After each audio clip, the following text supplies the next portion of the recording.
రాహుల్ గారు శర్మ గారిని మందలించడం జరిగింది. సో ఎందుకని మందలించవచ్చు? సో ప్రధానంగా అయితే ఎప్పుడు జగన్ మీద అటాక్ విమర్శించడం, సొంత అన్నని నాన్న మాట్లాడడం. సో మరి ఆయనకి ఏం ఉద్దేశం కలిగి ఆవిడ్ని మందలించవచ్చు, హెచ్చరించారు? ఏ విషయం గురించి మీ మాటలు?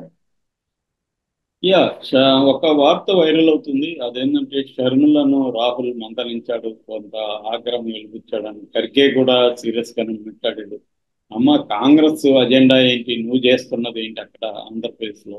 కాంగ్రెస్ అజెండా అని కదా నువ్వు అమలు చేయాలి, నీ పర్సనల్ అజెండా నువ్వు అమలు చేస్తున్నావు అనేది మందలించినట్టుగా తెలుస్తుంది. అందుకని ఆ, షర్మిల మీదే వదలకుండా ఒక 40 మందిని స్టార్ క్యాంపెయినర్ని వాళ్ళు రెడీ చేస్తున్నారు.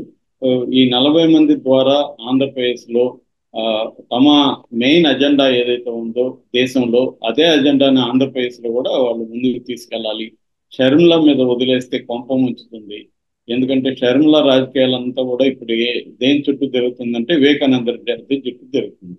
అది కాంగ్రెస్ పార్టీకి ఏ రకంగా కూడా మేలు చేసే అంశం కాదు. కాంగ్రెస్ పార్టీకి దేశంలో ప్రధానంగా బీజేపీని అడ్డుకోవడమే దాని అజెండా, కాంగ్రెస్ పార్టీ అజెండా. ఆ అది ప్రతి రాష్ట్రంలో కూడా అది మెయిన్ ఫోకస్ ఉండాలి. అంటే స్థానిక పార్టీని వ్యతిరేకించాలి, కానీ మెయిన్ ఫోకస్ బీజేపీని దెబ్బకొట్టే విధంగా ఉండాలి. ఇప్పుడు రేవంత్ రెడ్డిని చూస్తే ఇక్కడ బీఆర్ఎస్ మీద ఎంత ఆయన కోపంతో మాట్లాడుతున్నాడు, ఎంత ఇది ఉన్నాడు, బీజేపీ మీద కూడా కాంగ్రెస్ నాయకులు కానీ రేవంత్ రెడ్డి కూడా మాట్లాడుతున్నారు లోపల. అది వదిలేసి షర్మిల మొక్కుబడిగా ఒక మాట అంటుంది తప్ప చంద్రబాబుని లేకపోతే బీజేపీని మొత్తం ఫోకస్ అంతా ఆమె జగన్ మీదనే పెడుతుంది. చివరికి పర్సనల్ స్థాయికి తీసుకెళ్లిపోయి జగన్ వైఎస్ఆర్ పేరును ఎఫ్ఐఆర్ లో పెట్టాడని చెప్పి దాని తర్వాత ఆ, వివేకానంద రెడ్డిని చంపిన ఆ, అవినాష్ రెడ్డిని ఇక్కడ నిలబెట్టారు, ఒక అంతకం నిలబెట్టారని చెప్పి కూడా ఆ, మాట్లాడుతుంది. అంటే మొత్తం హోల్ ఇష్యూని అక్కడ ఆంధ్ర పాలిటిక్స్ ని కేవలం వివేకానంద రెడ్డి హత్య చుట్టూ లేదా వైఎస్ఆర్ చుట్టూ తిప్పుతుంది ఆమె. సో రాజకీయాల్ని ప్రజల్ని పక్కన పెట్టేసి తన పర్సనల్ ఎజెండానే ప్రధానంగా తీసుకెళ్తున్నట్టు కనబడుతుంది. ఇది కాంగ్రెస్ కు మింగడు పడని వ్యవహారం. కాంగ్రెస్ నాయకులు, సీనియర్ నాయకులు కూడా ఇదేంటి ఈమె ఇలా రాజకీయాలు చేస్తుంది అని ఆశ్చర్యపోతున్నారని చెప్తున్నారు. వాళ్ళంతా కూడా మన రాహుల్ దృష్టికి తీసుకుపోయారని చెప్తున్నారు. రఘువీరారెడ్డి లాంటి వాళ్ళు చాలా సీనియర్ ఉన్నారు అక్కడ ఇప్పటి నుంచో. సో ఈమె వాళ్ళని ఎవరిని పట్టించుకోకుండా చాలా దూకుడుగా వెళ్తూ తను ఇష్టం వచ్చినట్టు ఆ, ఒంటెత్తు పోకడలో వెళ్ళిపోతూ చేస్తుందని చెప్తున్నారు. వాళ్ళు కూడా బిగినింగ్ లో ఏంటంటే ఈమె కంప్లీట్ ఫ్రీడమ్ ఇచ్చారు, ఎవరు, రాహుల్ గాంధీ వాళ్ళు. ఎందుకంటే వాళ్ళకి కాంగ్రెస్ పార్టీ అనేది ఒక రకంగా ఆ, చచ్చిపోయింది. అంటే డెత్ బెడ్ మీద అంటారు కదా, కొన ఊపిరితో అలా ఉందన్నమాట. కంప్లీట్ చావలేదు, కోమాలో ఉన్నట్టుగా ఉండిపోయింది. సో దాన్ని బతికించాలంటే వాళ్ళకి ఇంకే పర్సన్ కనిపించలేదు. ఈమె వైఎస్ఆర్ కూతురుగా ఈమె కనిపించింది. సరే, ఈమె వల్ల కొంతవరకు మనకు వైఎస్ఆర్ అభిమానులను లాగుతుందేమో అనుకున్నాం. కానీ ఎవరు రాలేదు, ఒకరు కూడా బలమైన పార్టీ నాయకులు రాలేదు. అంతా కూడా అక్కడ దాని ఏమంటారు, పనికిరాని చెత్తని పక్కన పడేస్తే దాన్ని తీసుకోవాల్సి వచ్చిన పరిస్థితే ఉంది ఈమెకి. ఎవరు కూడా కాంగ్రెస్ పార్టీకి ప్లస్ అయ్యే వాళ్ళు ఎవరు రాలేదు. సో ఆ, రెండోది, జనంలో కూడా పెద్ద ఎత్తున ఈమెమీ కనిపించలేదు. ఇప్పుడంతా కూడా కడపలోనే రాజకీయాలు చేస్తుంది తప్ప రాష్ట్ర వ్యాప్తంగా ఆమె రాజకీయాలు చేయడం కూడా మానేసింది. మొత్తం కడప, పులివెందుల్లో ఆ, రాస్తుంది. అసలు ఆ సునీత ఎవరు? సునీతకి కాంగ్రెస్ కి సంబంధం ఏముంది?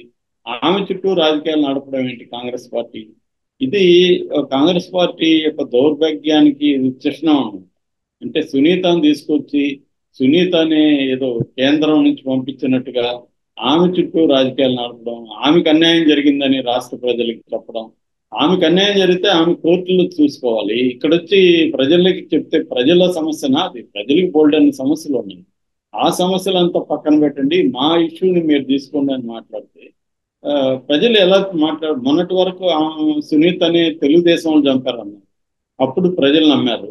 ఇప్పుడు కాదు, జగనే చంపించాడని ఇప్పుడు చెప్తుంది. మరి దేని కూడా నమ్మాలా ప్రజలు?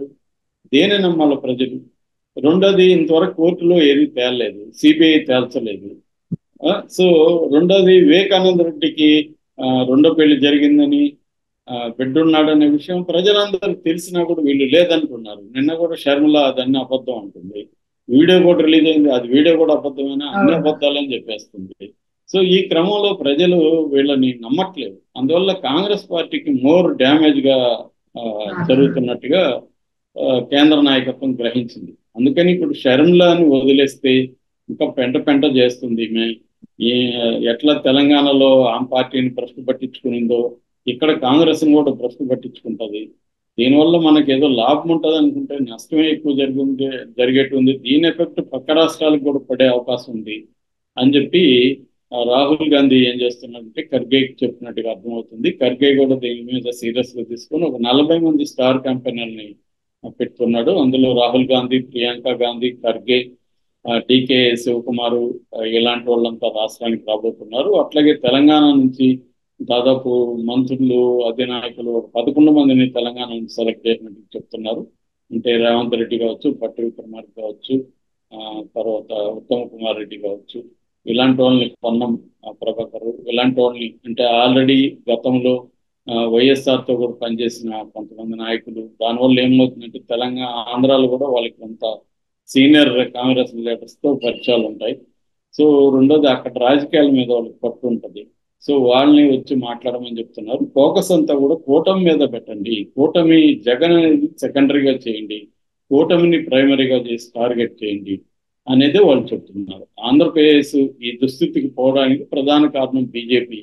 బీజేపీ ప్రత్యేక హోదా ఇయ్యలేదు, బీజేపీ విభజన హామీలు ఏవి కూడా నెరవేర్చలేదు, పోలవరంని పూర్తి చేయలేదు, విశాఖ ఉక్కుని అమ్మేస్తూ ఉంది, కడప ఉక్కు ఇవ్వలేదు, తర్వాత ఆ, విశాఖ కారిడార్ కానీ విశాఖ రైల్వే జోన్ కానీ ఇవేవి డెవలప్ చేయలేదు.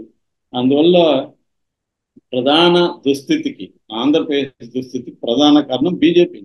జగన్ ని కూడా తన కంట్రోల్లో పెట్టుకొని జగన్ కూడా ఫండ్స్ ఏమి ఇవ్వలేదు బీజేపీ. జగన్ ఏం చేస్తాడు? జగన్ ఫైట్ చేయలేదంటే జగన్ ఫైట్ చేయడానికి అతని మీద కేసులు ఉన్నాయి, అతన్ని బెదిరిస్తుంది బీజేపీ. కాబట్టి మెయిన్ ఎనిమి ఆంధ్రప్రదేశ్ బీజేపీ. బీజేపీని టార్గెట్ చేయండి, బీజేపీతో కలిసిన చంద్రబాబుని కూడా టార్గెట్ చేయండి. ఎందుకంటే చంద్రబాబు బీజేపీతో కలవడం వల్ల బీజేపీకి అక్కడ వెయిట్ పెరిగింది. లేకపోతే బీజేపీ అనామకంగా ఉండిపోయేది. చంద్రబాబు కలవకపోతే బీజేపీకి ఏముంది పర్సంటేజ్, అక్కడ 0.8% కూడా ఓట్లు షేర్ లేదు.